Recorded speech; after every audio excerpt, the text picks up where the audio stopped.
professoras Maura Maldonato e Uyara Travassos, do curso de Design de Moda daqui do UniP, tiveram seus artigos aceitos para serem apresentados em um dos maiores eventos da área educacional e da moda. É o Congresso Internacional de Moda, que acontecerá em novembro, na cidade de Guimarães, em Portugal. Já a coordenadora do curso, a professora Gabriela Maroja, irá apresentar o seu artigo na cidade do Rio de Janeiro, em setembro. Para essas e outras informações, você pode acessar o site que aparece aí na sua tela e ficar por dentro em tudo o que acontece no mundo fashion através do curso de Design de Moda daqui do UniP. Ausência paterna, falta de limite pelos pais, consumo de álcool e outras drogas. Esses foram alguns dos assuntos abordados no primeiro simpósio paraibano sobre adolescência, que abordou a temática Adolescentes em Conflitos com a Lei. E é o que você confere agora. Uma pesquisa realizada recentemente pelo Centro Educacional do Adolescente, o CEA, constatou que, além das drogas, outros fatores como a ausência do pai, perda da mãe e a falta de perspectivas levam adolescentes paraibanos a entrarem no mundo das drogas e do crime.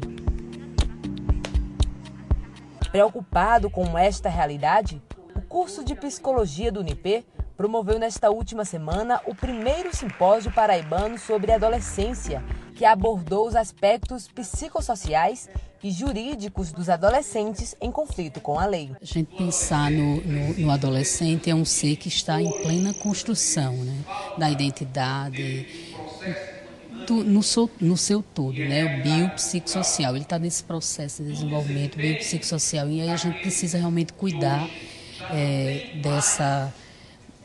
dessa fase, né? Porque o que a gente tem se preocupado muito, porque o que a gente tem percebido aí, eu estou nessa luta há bastante tempo e efetivamente desde 2004 a gente tem esse projeto de extensão que une essa parceria do CEA com o Centro Educacional do Adolescente com o UniP, e aí a gente tem se preocupado muito e tem visto o que fazer, né?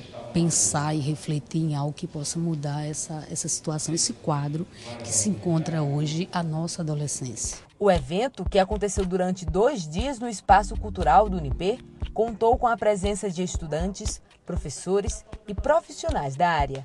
Para a coordenadora do evento, a professora Maria Josina, um grande passo que a psicologia pode dar neste sentido é trabalhar a questão da prevenção, ao invés de ficar debatendo quais os melhores meios de punição para esses jovens. A gente precisa realmente começar junto, principalmente com os educadores de base, né?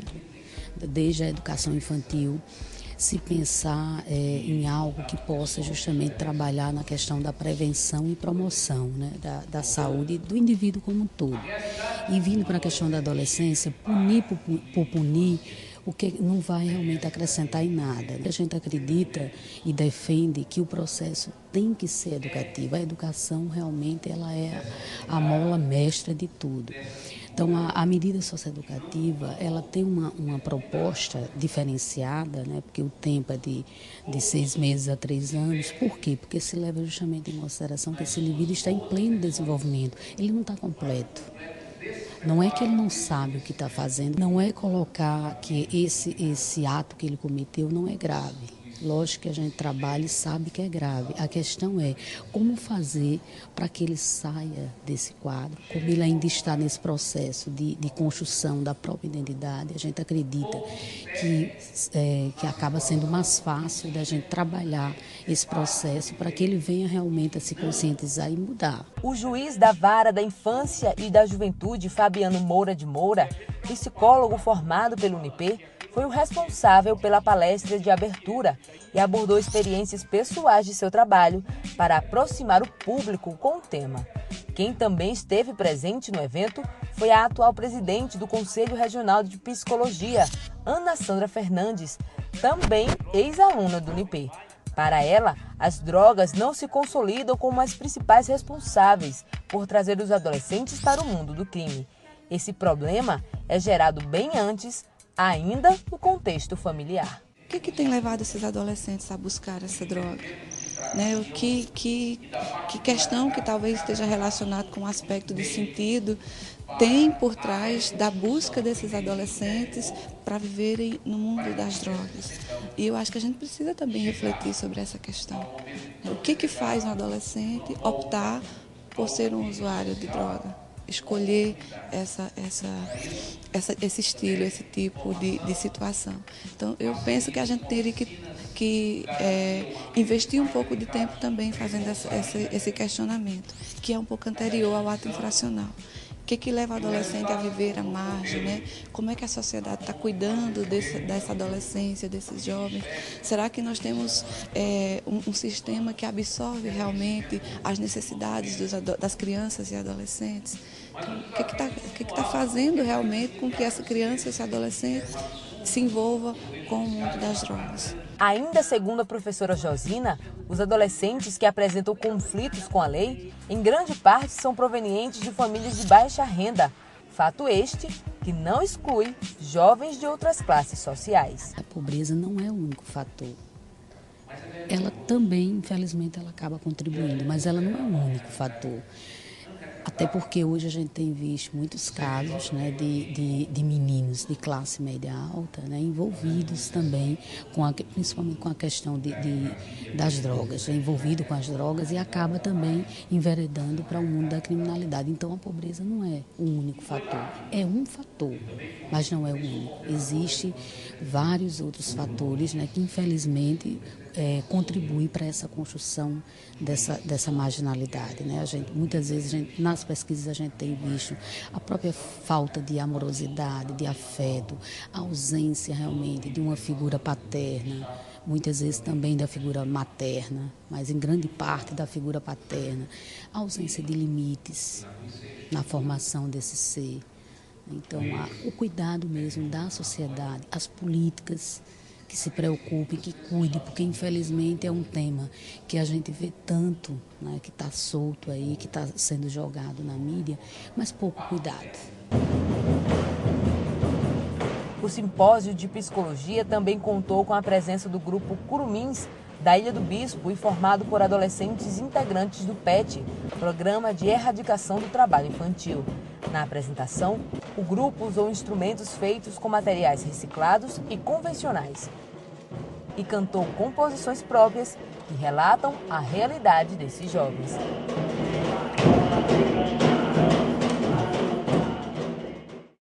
Em um evento realizado no campus do Unip, o professor da Unicinos, Cristiano Costa, ministrou uma palestra sobre a computação no século XXI. O doutor em computação e professor da Unicinos, Cristiano Costa, promoveu nesta última quarta-feira uma palestra que abordou o tema A Computação no Século XXI, Mobilidade e Ubiquidade no Unip. Basicamente, a ideia de unir o computador, né, em qualquer lugar, portátil, com acesso à rede. E isso tudo, então, preparou o ambiente para que a computação ubíqua pudesse, então, surgir.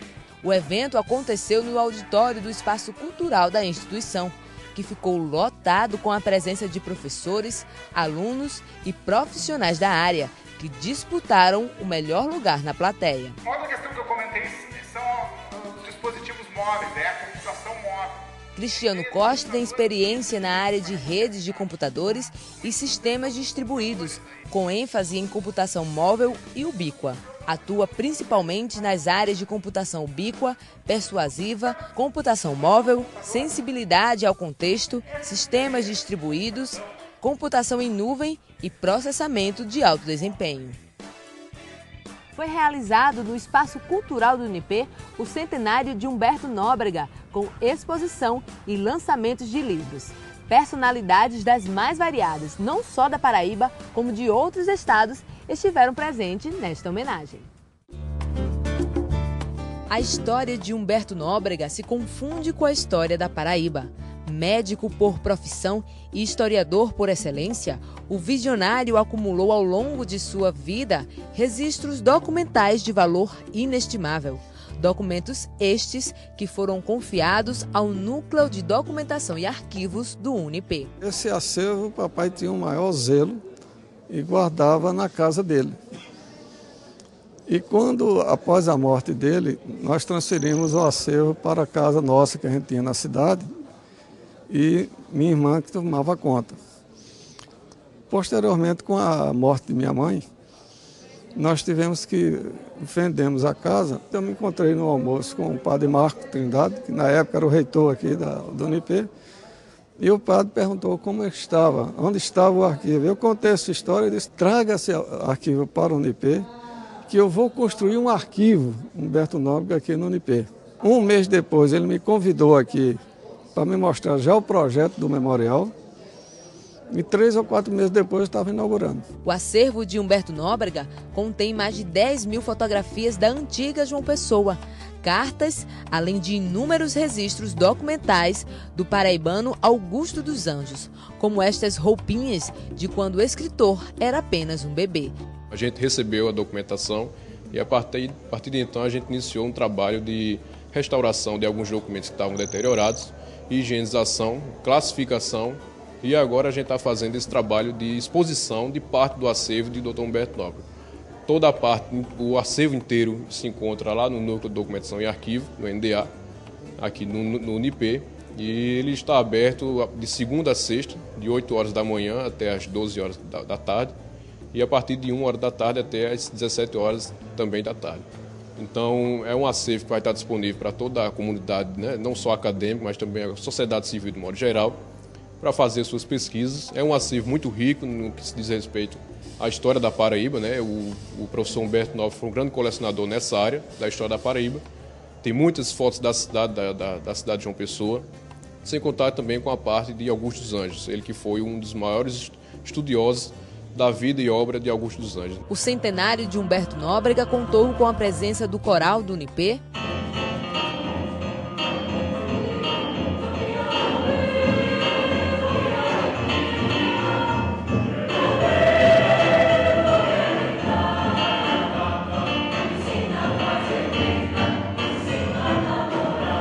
dos familiares do homenageado e personalidades como o escritor e teatrólogo Ariano Suassuna. Na ocasião, também foi lançado um livro sobre a vida de Humberto Nóbrega. As celebrações do centenário de Humberto Nóbrega fazem parte do programa de responsabilidade cultural do Unipê, lançado oficialmente no evento. Esse projeto é um projeto mais novo, né, que nós lançamos, e ele tem uma história interessante. Na verdade, quando eu estava discutindo esse projeto no nosso Consune, os conselheiros me perguntaram o que é esse projeto. Aí eu disse, bom, esse projeto é um projeto para o nosso espírito.